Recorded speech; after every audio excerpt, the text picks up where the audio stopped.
离心路。哎，你好，让一下啊，小心。慢点。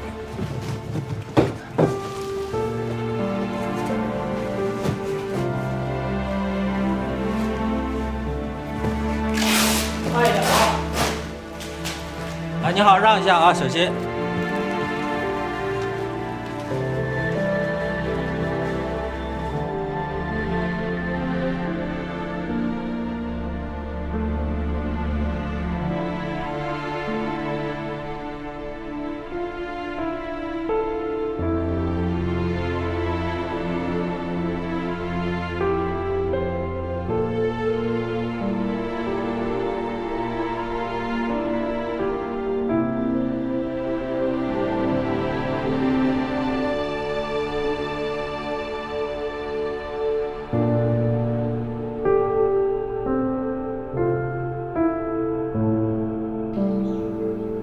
你说什么？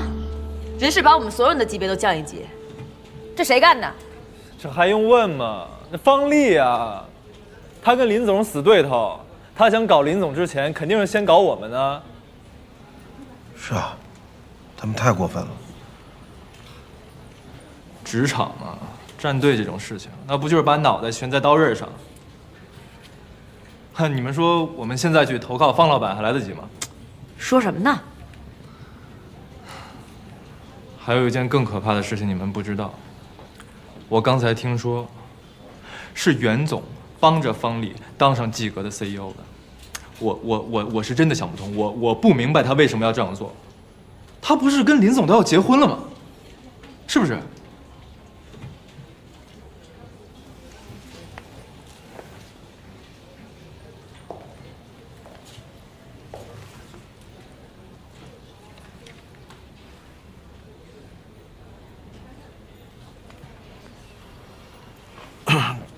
佳姐，你这么看着我干什么？袁为人呢？袁总人在那，我怎么知道？你怎么知道？他什么事儿你不知道？那个，我给他打电话，他关机了，我也挺担心他的。你真的不知道？佳姐，袁伟姐这人吧，平时做事儿是挺狠的，但她内心是柔软的。我希望你们别怪她。我估摸着这事儿吧，应该是那林总做了什么对不起袁总的事儿，所以他才做这么绝的。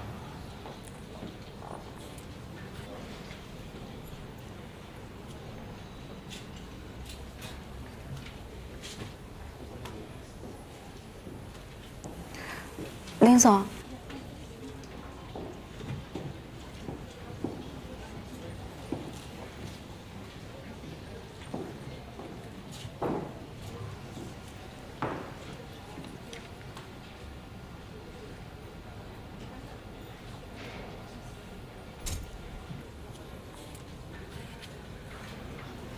静安姐，现在该怎么办啊？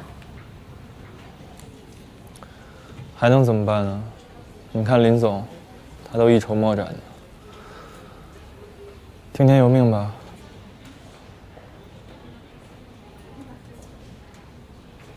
霍总，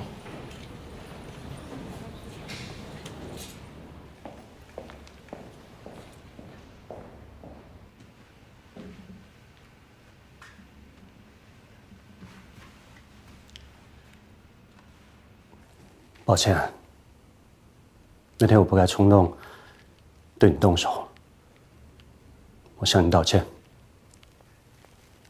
发生这个事情，我知道你心里更不好受。我现在不需要任何安慰。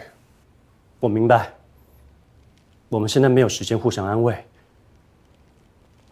刚才方丽来找我，说宏伟公关并入季格公关之后，他们的一些客户跟我们一些同行业的客户产生利益冲突，让我们2选1，标准是谁给的钱多。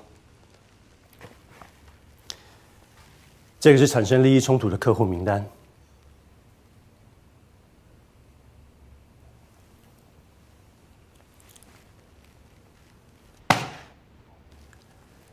这里面大多数的客户都是你的，他这是故意在给你难看。接下来，你打算怎么办？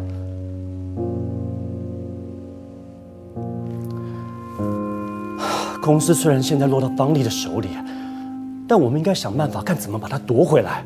你现在这个样子，季格的员工看到会怎么想？高总看了会怎么想？你不要让我失望。我没有办法了，筹码已经不在我的手上了。不会的，我相信你。你这么多次了，都在最后一刻扭转乾坤，这次一定可以的。我们一起。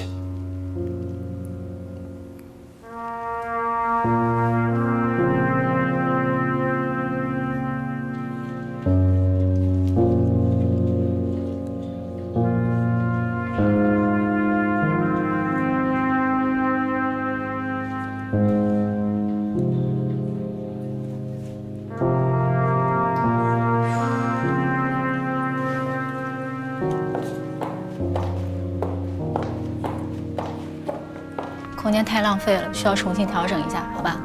好。还有我之前说的一定都要记住了。OK， 好，就这样吧。好的。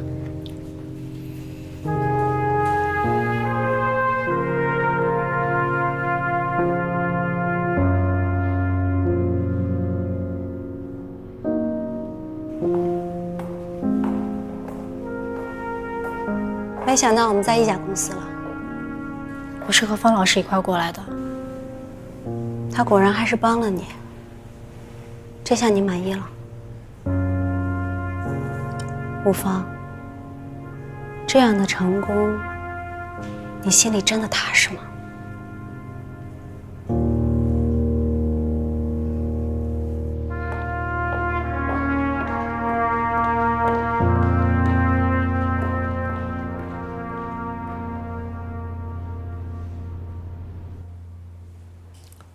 怎么样？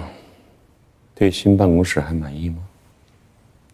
方老师，可不可以不要给我的闺蜜和她的那些同职降职，更不要开掉他们？心软了。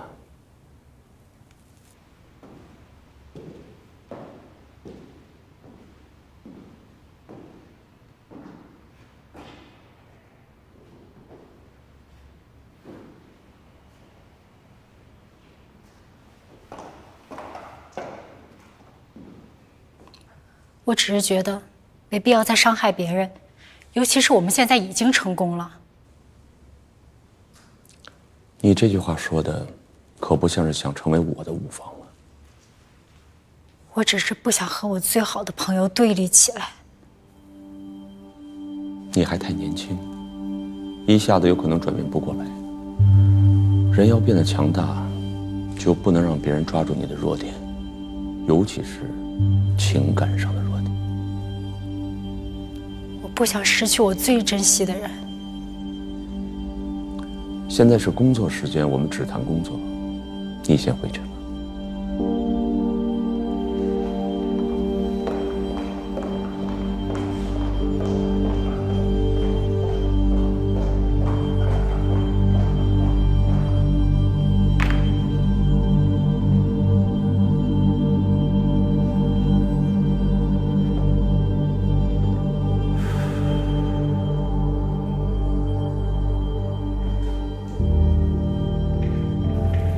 静雅姐，你不走啊？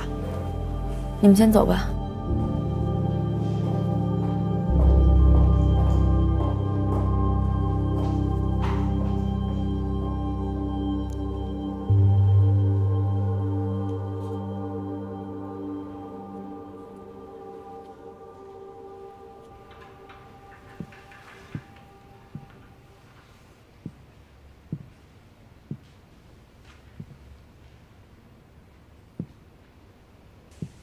还没走。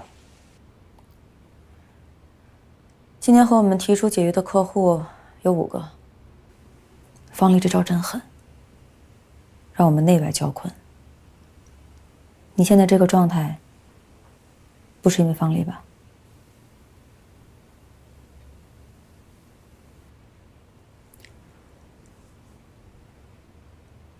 其实我早就知道，他就是英童。我也知道你们为什么分手。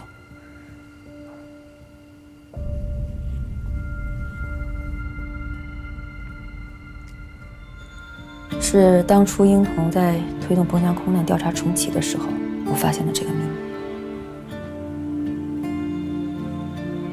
原来我是最后一个被蒙在鼓里的人。难道你现在在意的还是他对你隐瞒身份吗？能把你这种男人打垮的，只有你自己。你是因为已经知道了他的苦心，发现一切都已经晚了。你其实是在恨你自己。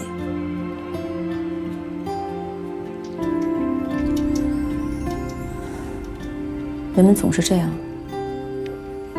总是在防止自己受到伤害。但是对于有些人来说，伤害了别人，那种负罪感才是最折磨人的。换作是你，你会怎么做？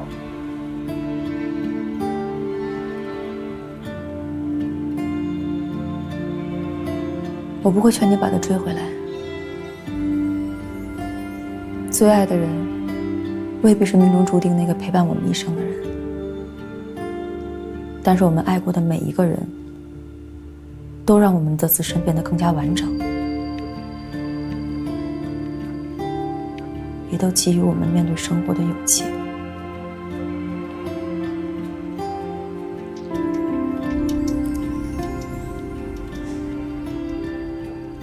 我本来不应该越界说这些，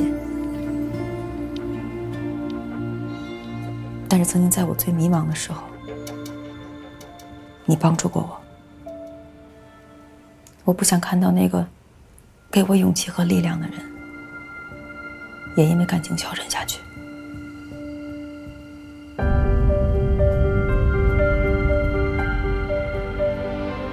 谢谢。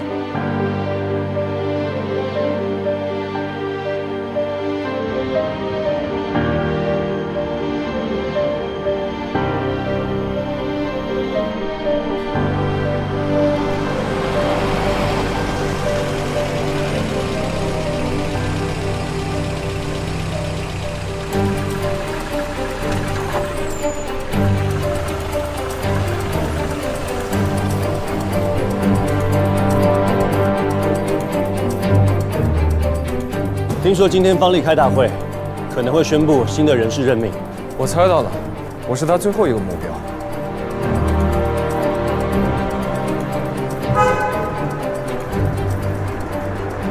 二位早，一会儿见。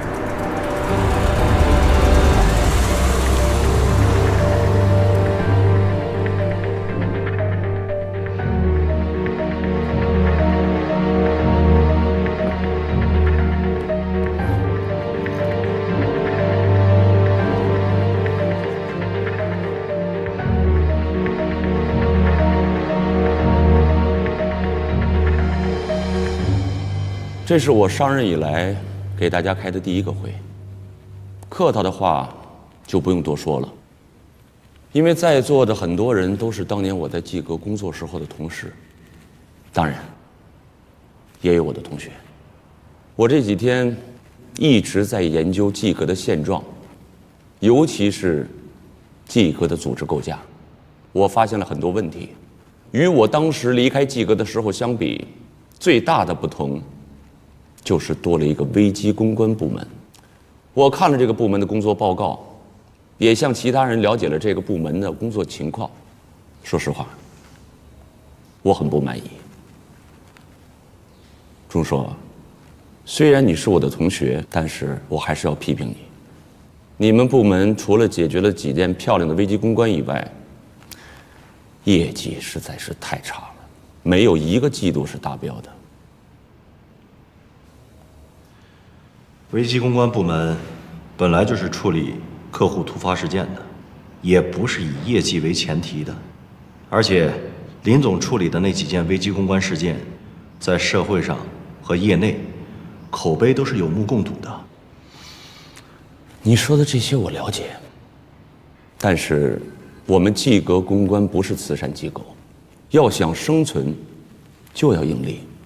公司不盈利，拿什么给大家发工资呢？我已经做了决定，除了我之前宣布的整个团队人员各降1级以外，钟硕，你作为领导，降2级应该没问题吧？本身任何一家公关公司的危机公关部门，都不用向 CEO 直接汇报工作的，没问题吧？我服从公司安排，完全没有问题。大家觉得有什么问题吗？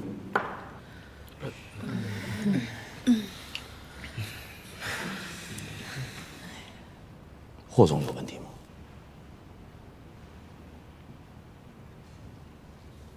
那好，就这么决定了。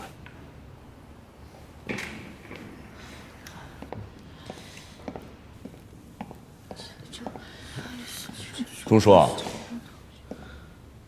你这是干嘛呀？既然我现在已经不是副总了，就没有必要坐在这儿了。我这么做也是为季格好，我只不过是想让你检讨一下，我并没有说绝对不能恢复你们部门员工的职务啊。这样吧，只要你把我手上这个案子做好，我保证你们部门所有的员工都恢复原职。什么案子？彭翔空难。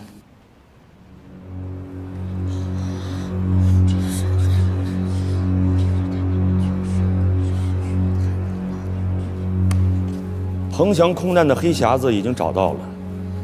昨天空难当事国的政府已经找出了彭翔空难初步原因。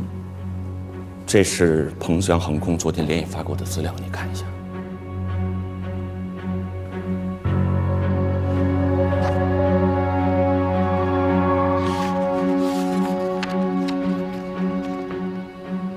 看清楚了吗？很显然，飞机失事跟机长没有关系，是氧气系统发生故障而爆炸的，是机务人员检修的时候遗漏了氧气压力的问题。这可完全都是彭翔航空的责任。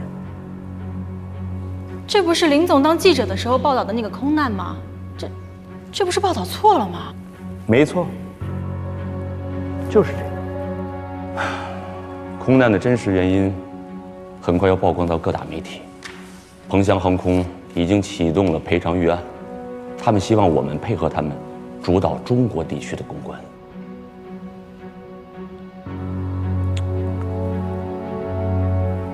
钟硕，4年前你帮过他们一次，我希望这一次你再帮他们一回。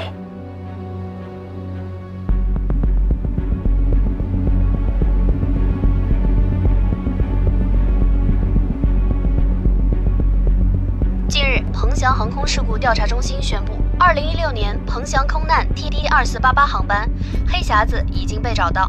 报告显示，航班坠机原因为后货舱内氧气隔舱高纯度氧气泄漏，进而剧烈燃烧，发生爆炸。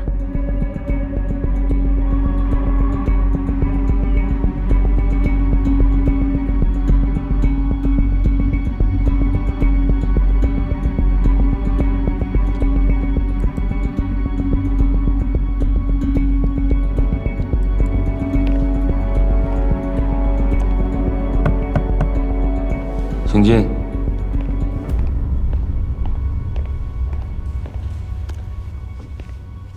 坐。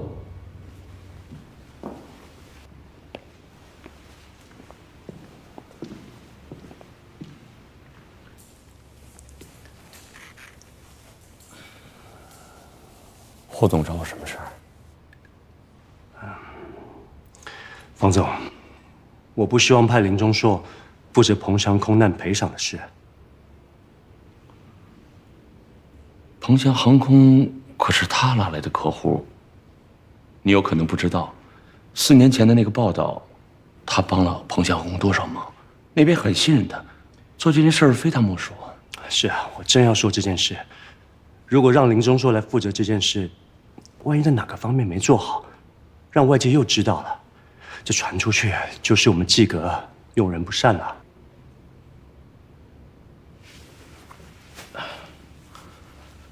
霍总不愧是季阁的老人，处处都为了公司的利益着想。方总是重返季阁，也是我们季阁的老员工，一定能理解我的想法的。我当然在乎公司的利益，不过钟硕是我的老同学，4年前的那个报道，是钟硕一生当中都抹不掉的这个污点。我想借着彭翔航空空难赔偿的这件事情，来弥补他的过失，于公于私，这不是一举两得的事吗？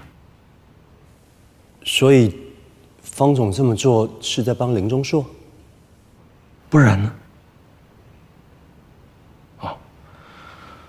在霍总眼中，我们是死对头，但在我方丽心里，我永远忘不掉我们4年大学的同窗之情。彭翔空难一直是钟硕的心结，如果他能处理好，他也能从这件事里走出来，不是吗？那看来是我狭隘了，忽略了你们的同窗感情。但方总真的有把握林钟硕可以处理好这件事吗？那就要看他自己了。我能帮的就这些。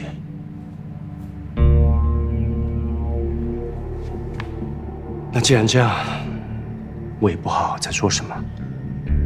但如果林钟硕在这件事的解决方法上有问题，我为了公司利益考虑，会立刻停掉他的工作。他是你的下属吗？听你的。你们现在手里边拿的就是彭翔航空发过来的遇难者家属的赔偿方案。我们现在就是要根据这个方案来配合彭翔航空做公关工作。我没看错吧？每个遇难者10万美金补偿。林总，现在国内一起车祸的赔偿都比这个多。现在空难的赔偿是根据蒙特利尔公约，但是彭翔所在国并没有加入到这个公约，所以这个赔偿的金额不能参照蒙特利尔公约里边的最低标准。可是如果这个赔偿标准被公布出去的话，彭翔航空是要被骂死的。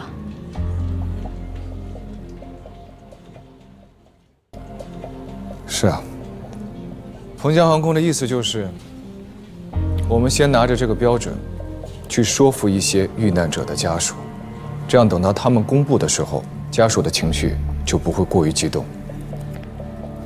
这个是中国籍遇难者家属的联系方式。我们的工作就是要先攻破上面这几个遗属，接受这个赔偿。行了，林总，你别说了，这工作我们做不了。人命关天的事情，不能这么便宜就算了。是啊，林总，这个价格也太低了，我们都没法说服自己。我也知道这件事情呢，是为难大家了。方丽在这种时候给我们这个工作，就是为了要看我们的笑话。如果这个时候我们罢工的话，就随了方丽的意了。那我宁可离职，这样的公司不干也罢。客户可以没有价值观，但我们不能没有。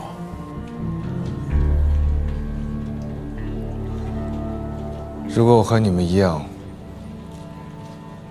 可以随便放手，又该多好。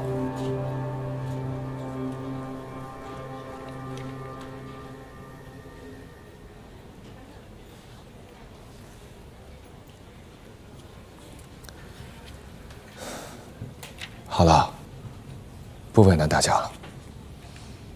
拜访家属的事情，我自己一个人去吧。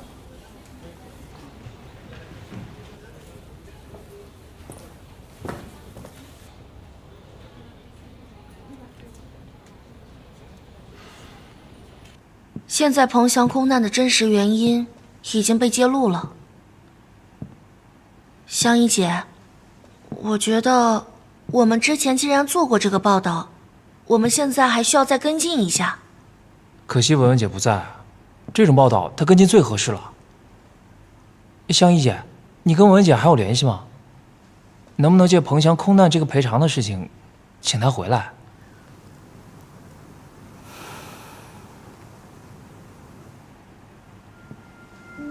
就算他不在，这个报道也要继续跟。现在停下手里所有的工作，专门跟进彭翔空难赔偿的事。好，知道了。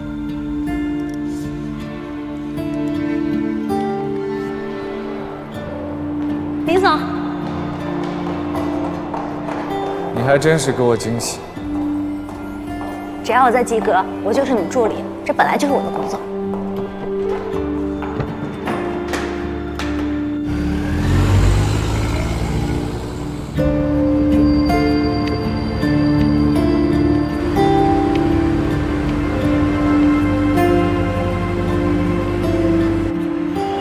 应该就在这附近啊。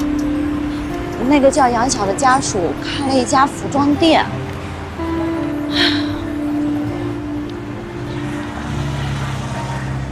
哎，林总，应该就是这儿。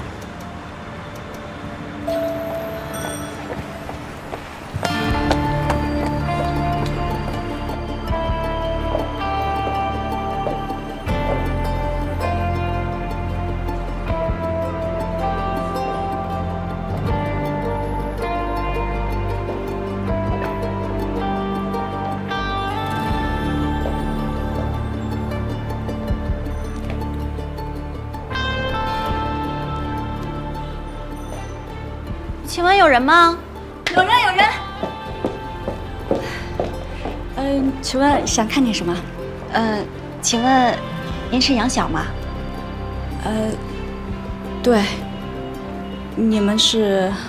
我们是彭翔航空的公关代表，过来跟您谈下您丈夫赔偿金的事情。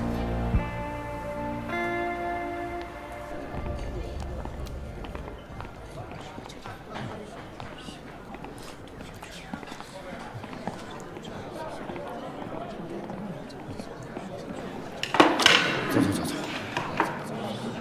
你去哪？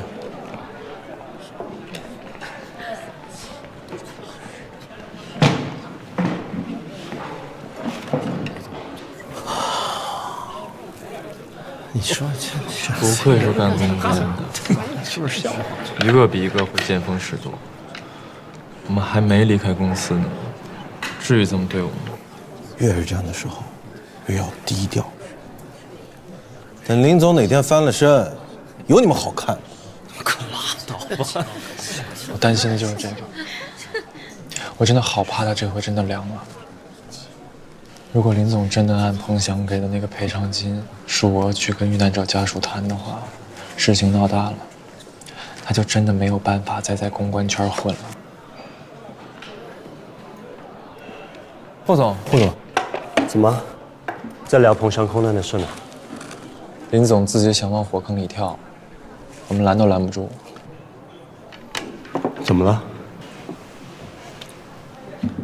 彭翔航空给每一个遇难者家属只有10万美金的补偿金，林总不但没去跟彭翔航空谈判来增加这个数额，反而先去说服遇难者家属。我是真的不相信有哪个遇难者家属能接受这点钱。这林钟硕啊，一到彭翔航空就完全没有原则。什么意思啊？难道林总跟彭翔航空还有其他瓜葛？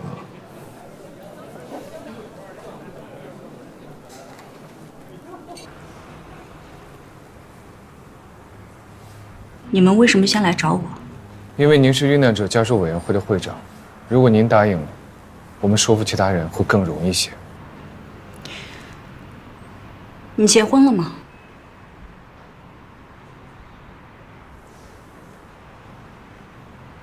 如果你的老婆在飞机上死了，航空公司的人拿了10万美金来找你，你会怎么办？对不起，您的这个问题我无法感同身受。我只是在完成我的工作。好，那我告诉你们，我现在的感受。你们现在这么做，等于是把我老公的尸体从坟墓里拖出来，狠狠地抽他尸体给我看。你们这是侮辱他，也是羞辱我。请您不要用这种不恰当的比喻。我们的赔偿标准符合空难当事国的国家标准。标准？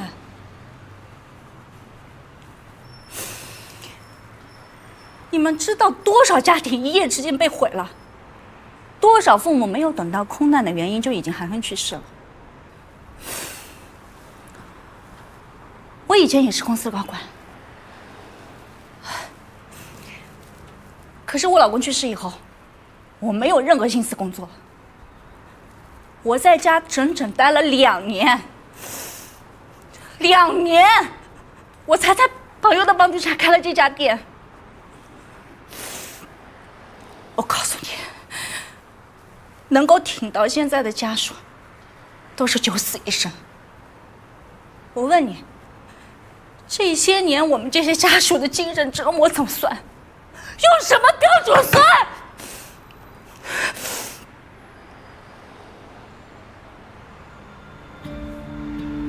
您的心情我理解，但这不是您索要高价的理由。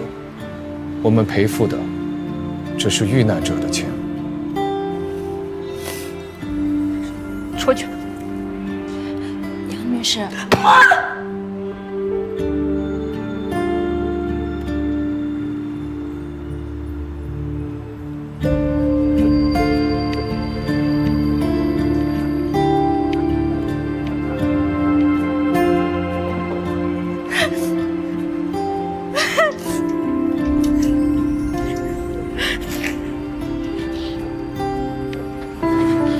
林总，现在怎么办啊？回去再说。看来是我想简单了。用常规的方法，家属是不会同意的。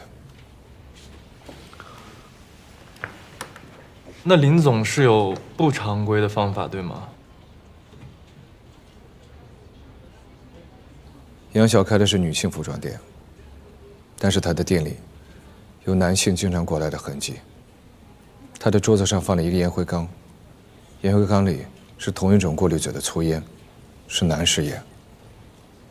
杨晓跟我聊了这么久，都从来没有抽过烟，所以杨晓可能有了新的感情生活。子平、马丽，你们2个现在就去杨晓的服装店门口观察她的行动，看看她是不是有了新的男朋友。我明白了，意思是杨晓如果现在有了新的恋情的话，就可以以此来要求他同意鹏翔航空给的赔偿标准，对吗？如果真的是这样，他再提出精神损失赔偿就是不合理的。毕竟，我们赔付的是遇难者的钱。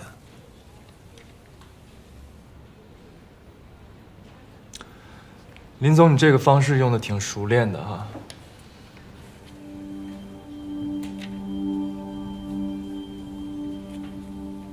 你什么意思？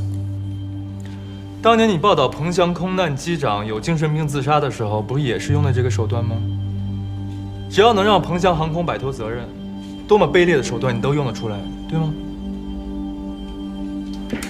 我特别想问问你啊，当你知道那个机长的遗孀因为你的报道而自杀的时候，你什么心情啊？心疼吗？还是说就觉得死了活该？这都谁告诉你的？霍总全都告诉我了。要不是霍总告诉我，我们所有人全都蒙在鼓里呢。你可真聪明。你一开始上来先不做好人，你让我们所有人全都讨厌你，然后再想办法让我们对你刮目相看，喜欢你、崇拜你，一点一点的控制我们。你太会演了，我们全都被你给骗了。我现在告诉你，其实一开始你都不需要演的。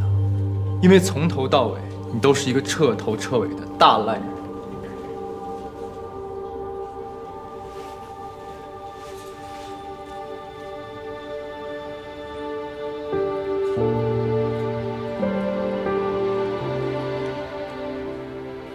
话说完了吗？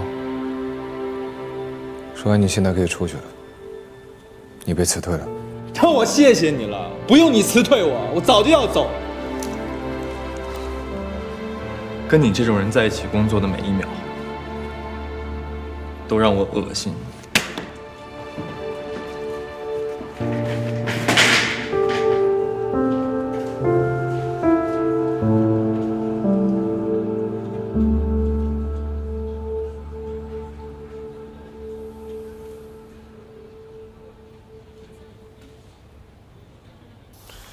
好，那就继续完善赞助的流程，并且要了解好每个赞助厂商的需求。为什么要告诉马林他们？我不想看到你在彭翔空难的问题上一错再错，我希望他们能够阻止你。我以前觉得你只是很狭隘，现在才知道，原来你还很虚伪。你巴不得所有人都孤立我，这样我就可以早点从公司滚蛋了。从我进公司的那天起，你就盼望着有这么一天。我是在帮你，不要再继续错下去了。彭翔的问题不能用这种方法来解决。我不需要你们任何人来帮我。你们所有人都是来看我笑话的。不要把人往坏了想。我觉得你先冷静冷静，你想想这件事到底应该怎么解决。彭翔航空的事情，我一定可以自己解决的。你等着瞧吧。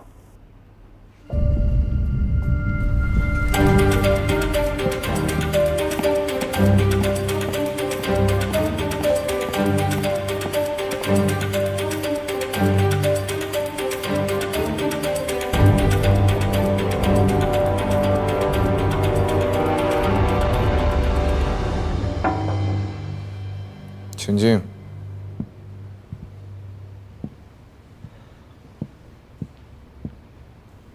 你是来辞职的吧？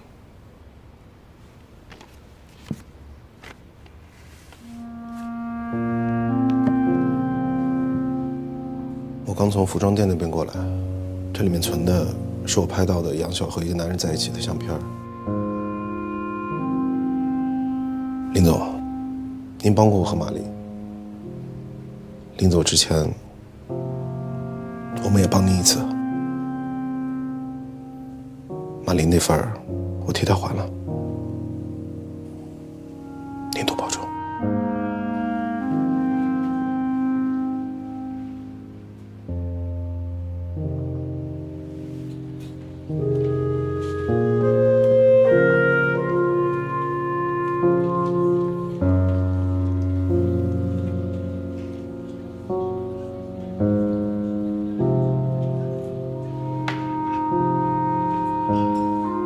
四平高，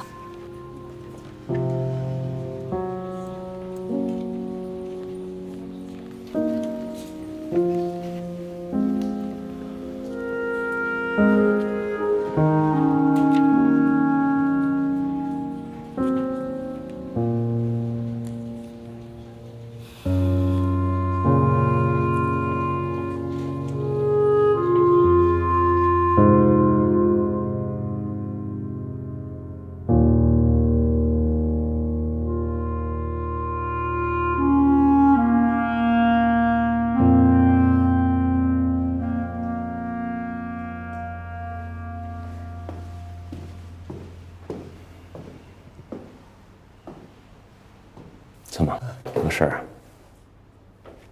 还不是彭翔空难赔偿的事情。林钟说这次真的把自己玩完了。怎么会呢？他从一开始就在玩火。我听他们部门的人说，他居然要用威胁的手段逼一个叫杨晓的家属同意赔偿条件，就是因为他发现这个杨晓又交了新的男朋友，而且这个杨晓在空难之后得过严重的抑郁症，曾经自杀过2次。我真怕他被林钟硕再刺激，又出了什么事。那你觉得怎么办呢？方总，我们不能因为客户的利益就做出伤害别人的事情。如果林钟硕他真的这么做了，请你一定同意我停掉他的职务。让我想一想。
我听说杨晓已经同意了鹏翔航空的赔偿条件，终于搞定了一个，辛苦了。